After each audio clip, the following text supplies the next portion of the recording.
demonstrate? I guess I don't need those. So what's gonna happen is we're gonna start the recording process, and then I'm just gonna go over onto the other side and just start having a conversation with you. And Oh, we're just good. gonna record it. It's very simple, it's not Just like a programmed. podcast then? That's it, I mean, my voice won't be heard, I mean, we'll block us out, but then, so in some of them, if I'm asking you a direct question, then you're gonna wanna say that question back to me, just because they won't hear me asking you. And you'll remind me. I will, of Okay. course. Good thing, because I need reminding. Yeah, so do I. My hair fluffy? Okay, I'm ready. Good, great. All of his social media posts. you gotta fluff your hair. It's been a long day. Okay, now you got a piece that, yeah. I There you go. screwed up. Oh, There you go. thank you. You're It's welcome. all, it's all good. Mhm. Okay. You rolling? Oh, we're rolling? Yeah. Oh, Good. Salvesen? yes. Okay. Lock Save Lives, Scene 3, Kim Salvesen-Pauly.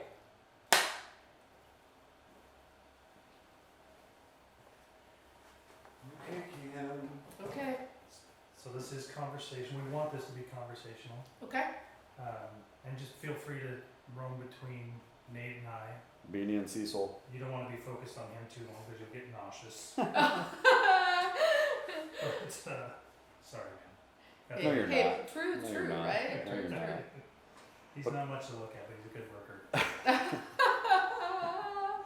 Okay, so the first part of this, we're just going to discuss who you are, what you do, and how that brought you to Lock Save Lives. right? Okay. So just go ahead and start whenever you're ready. I'm Kim Salvesen-Pauly, and I am with Windermere Real Estate in the Mid-Columbia Association of Realtors in the Columbia River Gorge. I have been in the real estate business nearly all of my adult life, 26 years. I've seen a lot of different changes over the years. One of them being the need for kind of a better security of our personal items. One of those things being prescription drugs, and which brought me to Lock Save Lives. A friend of mine in my local community reached out to me and said, "Hey Kim, I know that you've had some tragic things happen in your life, and I think that it would really be beneficial for our group if you joined us and just shared your story with and your insight to how we can make these locking up prescription drugs more apparent to those who would be impacted." What do you recognize in your business life, like in open houses, real estate showings, as it comes to medication? So one of the things that I recognize in the daily process of selling real estate and running a real estate company is we do open houses, we show property to clients, we take people into other people's homes. And by doing that, they're not always vacant homes. They're homes where people are living. Part of the living process means that they might have prescription drugs, they might have alcohol, they might have guns, just different things. As part of the process, when an agent lists a house, they do advise their client, lock those things up. Remove any, dead animals off the walls, clean up the clutter, put away your prescription medication. But that being said, is sometimes usually an agent, when they're showing a house, has an opportunity to walk through with their client, kind of stay by their side.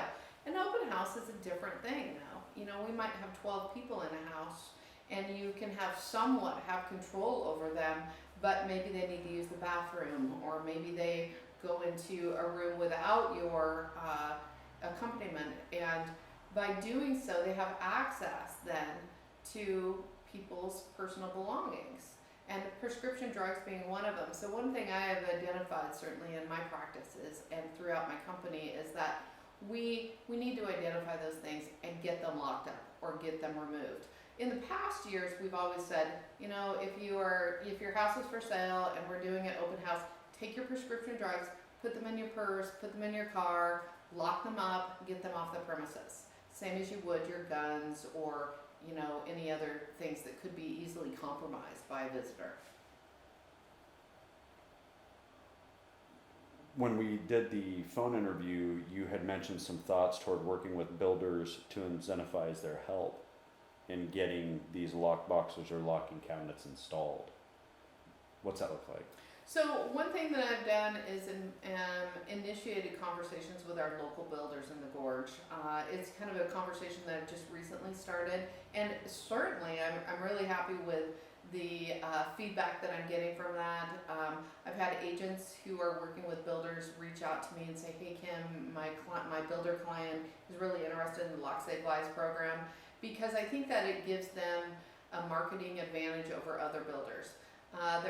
Everybody knows inventory is low right now, and it's pretty easy to sell a new construction house, but it does offer an advantage over another house by offering safety features, and that's something we didn't really consider before. And I really like the fact that there are certain builders that are looking at adding those safety features. Frankly, a screen on a window that's up on the second floor is also a safety feature. And with putting a locking cabinet in a bathroom or a kitchen or a place to put things away is a safety feature that now we're seeing in different houses. And I'm really happy about that, and that's something that I've invited my builders that are working as clients with my agents to do.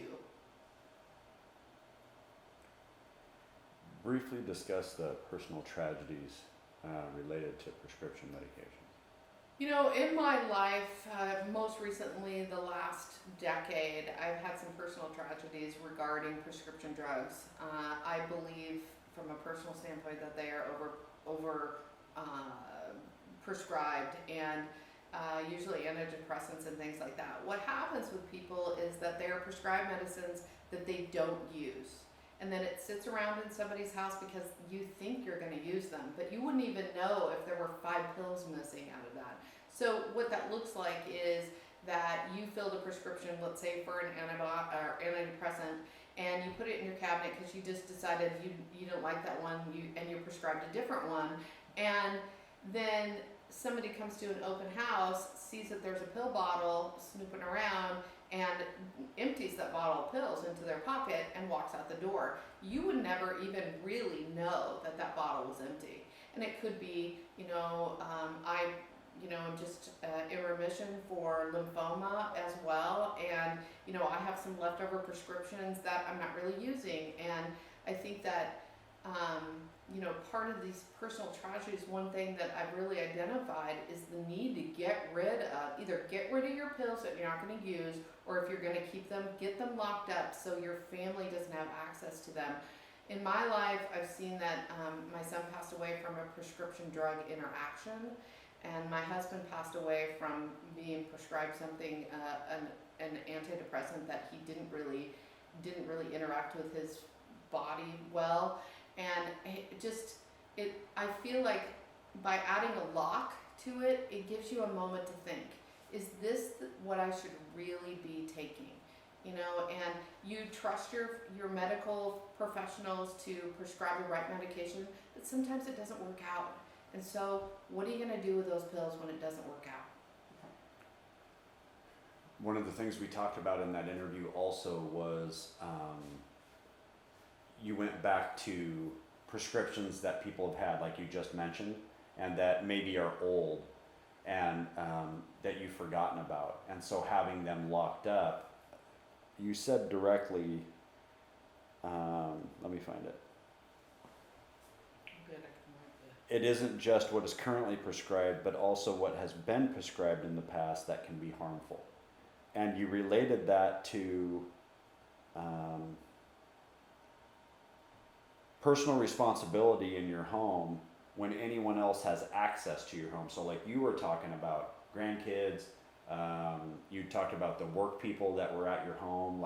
So I think if we can talk a little bit about, because those are all like things that are out here that people don't normally think of. They're thinking of the people that live there. Mm-hmm. And so I think that now that we've talked about the business side of it, let's talk about the personal side of it. So if you can just kind of revisit that portion of it, just that personal responsibility piece of old or current medications, and then protecting the people that have access to your home. Okay. So one thing that really has caused me to think about prescription drugs and on another level as well is people that enter your home.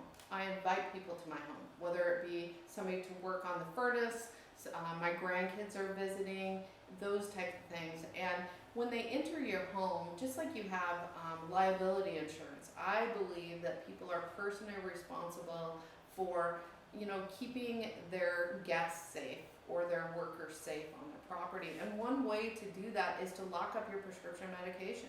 And whether it be something that you were prescribed and you no longer need, or something that you're actively prescribed and you're actively consuming, I believe that locking those things up just takes away the opportunity for those to be compromised. And you don't know, you know, you have a worker come on the property, and let's say it's a painter, and they're painting inside the house, and they have to take down a medicine cabinet, and it just, a pill bottle falls on the floor, and maybe they have a 19-year-old kid working for them. And you know, I am personally responsible for whomever comes into my home, and I just don't want to take that chance with those medications, and I want them locked up so that opportunity is taken off the table. Can we talk about real quick, I just expand upon that just briefly about how simple it is to take that step? Okay. So, you know, this topic is a very simple approach to removing that personal responsibility you have to take care of the people that enter your home from a liability standpoint. And I think a lot of people don't realize that there are some very simple steps, this being one of them. Personally, in my home, I have a safe by my bed. I put everything in there that could possibly be, you know, a prescription medication, you know, anything like that could be easily consumed by my grandchildren who thought maybe it was candy or anything like that. Of course, you know, I give them candy all the time, so, you know, how would they know the difference, right? Well, you know, and I just don't want them to have that opportunity. And in the past, before I had my safe, I just wouldn't let them go in my bedroom. And then they would want to go in there and watch TV, and I would be nervous about it all the time, checking them. So I took a very simple step, and that step was to put everything in a safe that only I have the combination to. And now I feel protected, and I feel like my babies are protected, and those people who enter my home as a guest are protected, or a worker. How do we get real estate brokers and agents on board to help make this a social norm? I think one of the biggest advocates that we have through the Lock Save Lives program is communicating our message to realtors, builders, property managers, the type of people who are interacting with the consumer every single day. And I think that if the message were just conveyed, that realtors would jump on board, because realtors want their customers to be safe when viewing a house, and or visiting a home for whatever purpose. It could be even a home inspector, whatever it is. And I think that getting more builders on board and just having these simple conversations, because I don't think anyone can disagree that this is a really good thing to put a locked cabinet or a safe or something in your home, and raising the awareness overall of why it's important.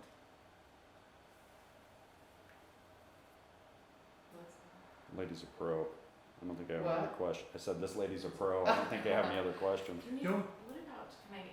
What about talking about making it it's a gift that a real estate agent can provide the family as a Well, that's where I was going, is Sorry. challenging other Sorry. real estate agents or agencies Mhm. to promote this, you know, this connection to this is, like we talked about in our interview, this is a closing gift that lasts forever. Okay. A bottle of wine lasts A few minutes. glasses. Not as long as it should.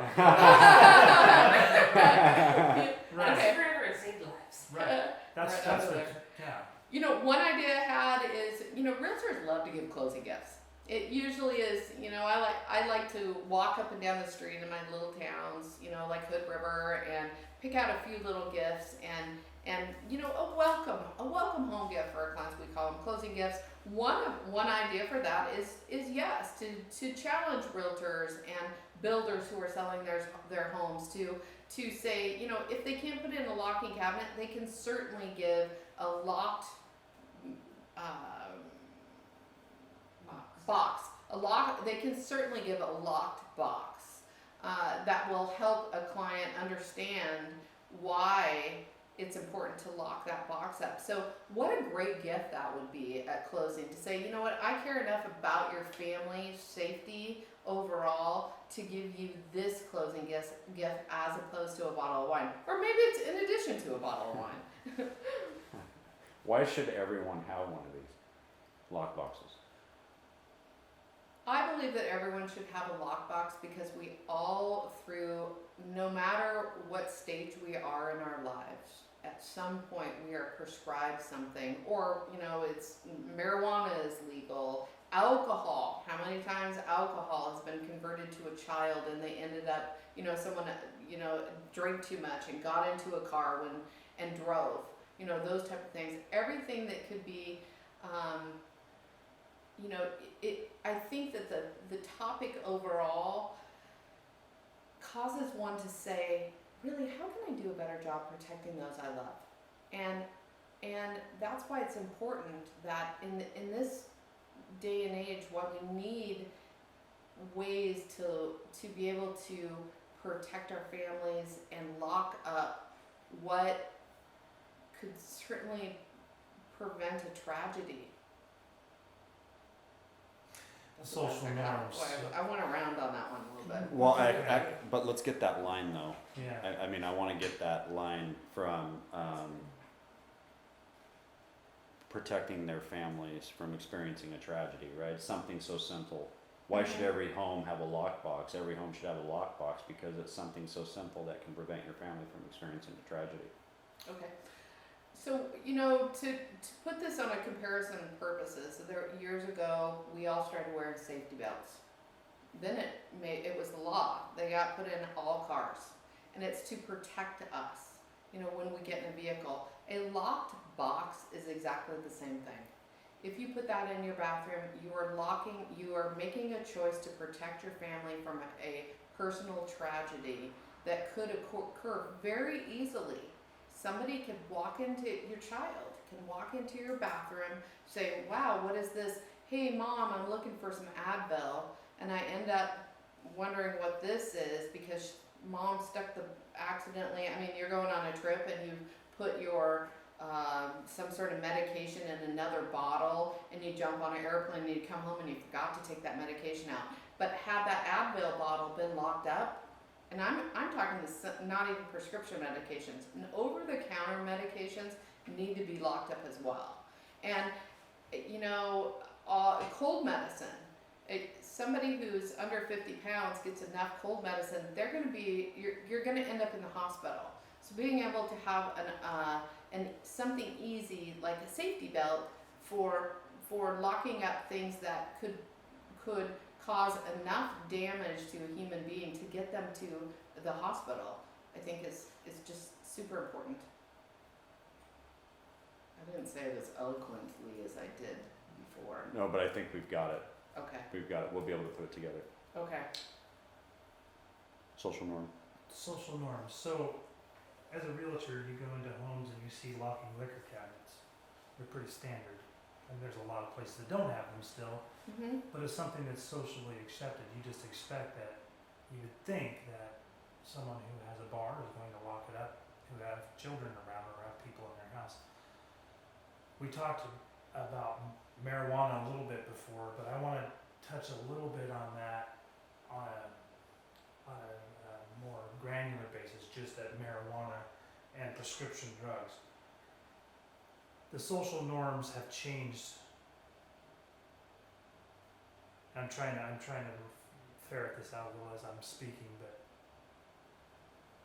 What? I'm sorry. I fell asleep there for a minute. Go ahead. so basically what I'm hoping to get is that message about the social norms, about what homes, like when we go to the Hope, what would, I guess that's where I'm going, is what would you hope to see with locking boxes as a social norm, at least from a real estate perspective? So in regard to social norms, I think that is, over the years, everything has changed.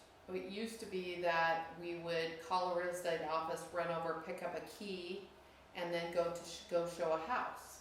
Now we have lock boxes on the house to lock up the key so we know who went in the house.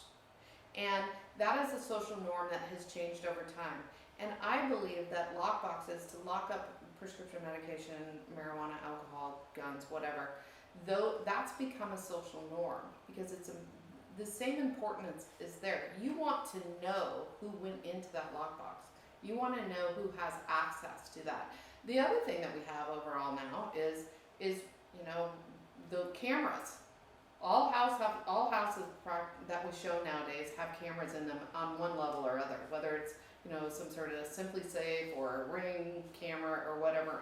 And we just recently saw one where we watched somebody on camera steal a real estate sign.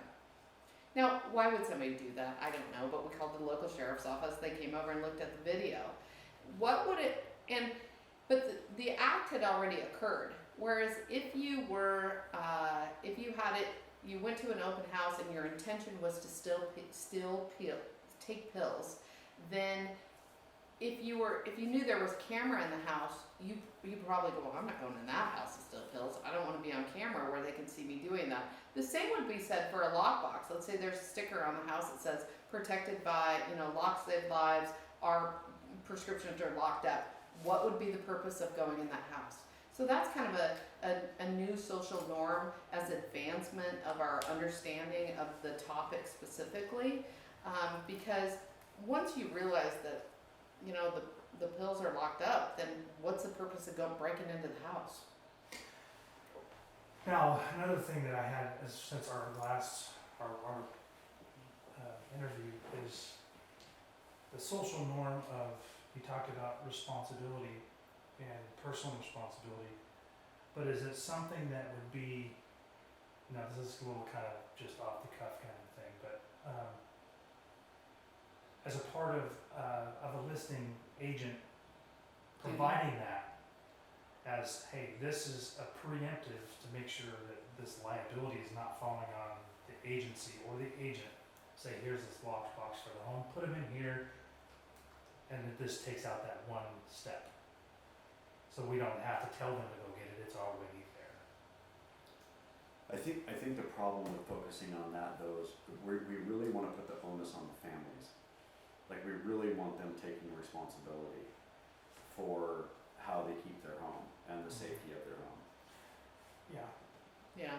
Well, and I can speak to that in this regard is it is still the person's house.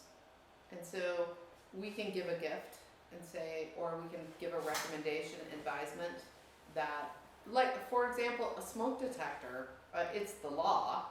The law says that we have to have a smoke detector and a carbon monoxide detector in the home, okay? It isn't the law that they have a lockbox in their home yet, but maybe someday it will be. It is the law that you wear a seatbelt, and those all happen by way of tragedy, basically.